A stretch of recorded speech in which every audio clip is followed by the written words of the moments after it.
We open today with an exclusive armor pulse alert. Iran's most advanced intercontinental ballistic missile to date, the Khorramshahr-5 has now entered service. This is not just a warning shot across the bow. This is a change in the game.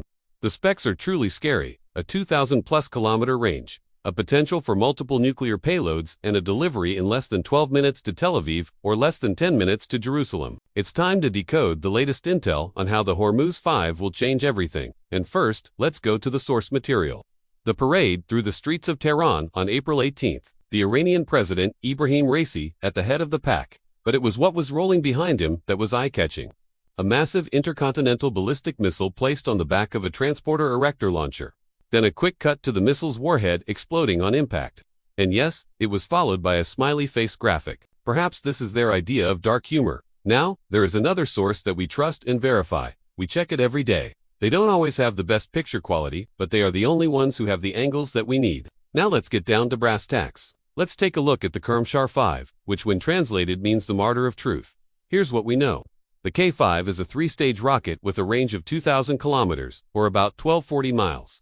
That brings much of northern Israel within striking distance. All of central Israel and southern Israel is already well within striking distance. This is a huge step up from the Khorramshahr-5's 1,400 kilometer range, or about 870 miles. So this missile can travel further, faster, and with a bigger payload. The K-5 has a solid fuel propulsion system, meaning no need for a lengthy liquid fuel loading process. Once the order is given to fire, it's off to the races, and it does so in less than 12 minutes to Tel Aviv, or less than 10 minutes to Jerusalem. To put that into perspective, it takes the current Iranian missiles about 20 minutes to reach their targets in central and southern Israel. The Kh-5 reduces that by 1/3, making it very difficult to intercept.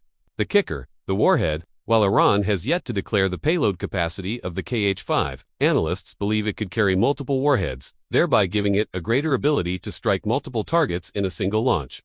There are conflicting reports on the number of these decoys. Some say up to 4, others say more. The bottom line, the more the merrier for Iran, because it makes the missile extremely difficult to intercept. And some speculate that the Kh-5 is designed to evade current and future Israeli missile defense systems, like the Arrow 3 and the Iron Beam, which is currently in development. Speaking of nuclear capabilities, there is growing concern over whether the Kh-5 could be outfitted with a nuclear warhead. This would bring Israel squarely into the line of fire of nuclear weapons. Iran claims its nuclear program is for peaceful purposes only. But as we delve deeper into this story, you'll see there are signs that point to a different conclusion. Some in the national security space argue that if Iran is on the cusp of developing nuclear weapons, then why wait? Why not use the Kh-5 to do exactly that? The implications are profound. Would Israel's retaliatory response to such an attack be the same? The world witnessed the devastation of Hiroshima and Nagasaki in World War II. We can only hope that a similar fate wouldn't befall the world again, especially considering that Israel and Iran are not exactly on good terms. Now let's dive deep into the K-5's nuclear potential. The first clue comes from satellite imagery. Between 2015 and 2020, Iran constructed several underground facilities near Parshan, a site known for nuclear-related activities. These structures resemble the design of facilities in North Korea and Russia, used to develop nuclear warheads. And while Iran has a long history of subterfuge around its nuclear program, this time the cat is out of the bag. In a classified report leaked by America in March, the U.S. intelligence community stated that Iran had stockpiled enough fissile material for 2 nuclear weapons. As if this wasn't concerning enough, another revelation emerged. American officials exposed Iran's plan to enrich uranium to 90%, a level necessary to build nuclear weapons. This revelation was confirmed by the International Atomic Energy Agency, a body tasked with monitoring Iran's nuclear activities. All of this brings us to the present day. On April, in an interview with Al Jazeera, General Amir Ali Hajizadeh, the commander of Iran's Revolutionary Guard's Aerospace Division, dropped a bombshell. He confidently asserted that Iran could manufacture a nuclear bomb anytime it wants, citing advancements in uranium enrichment as proof. He also highlighted Iran's research into nuclear-powered engines, which begs the question, why bother with a nuclear-powered engine if you don't intend to use it on a nuclear warhead? Let's shift gears slightly to focus on Israel's response. How does Israel, rightly or wrongly, perceive all this? Over the years, Israel has built a multi-layered missile defense system, each layer designed to counter threats at various stages of their trajectory. The first line of defense is the Iron Dome system, designed to intercept and destroy short-range rockets and artillery shells fired from distances of up to 4 to 70 kilometers from the target. Next comes the David's Sling system, which intercepts short to medium-range missiles with ranges of up to 200 kilometers.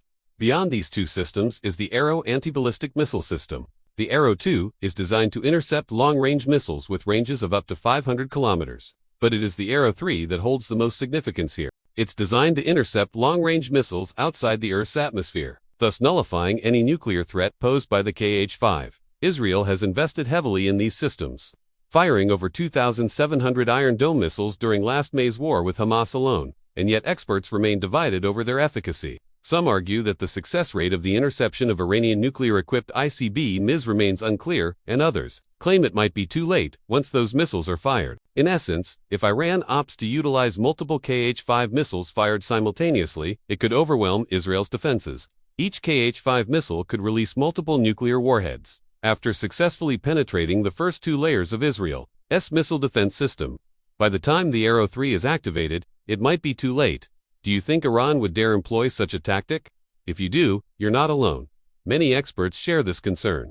For instance, David Shank, a senior fellow at the Washington Institute for Near East Policy, expressed his reservations in a recent interview with the Jerusalem Post. He highlighted the fact that Iran's nuclear arsenal could render Israel's existing missile defense systems obsolete. Now, I want to emphasize that Israel is far from defenseless. In addition to its missile defense systems, Israel maintains a strong retaliatory capability. In the event of a nuclear attack, Israel could respond with conventional or nuclear strikes, but the impact of such an attack cannot be ignored. The immediate consequences would include significant loss of life and infrastructure damage.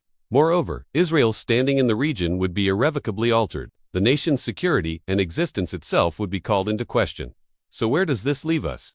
As we wrap up today's episode, remember that every click, like, and comment fuels our mission to keep Armor Pulse free for everyone. Your support means everything to us. And as always, thank you for joining me. Until next time, stay safe.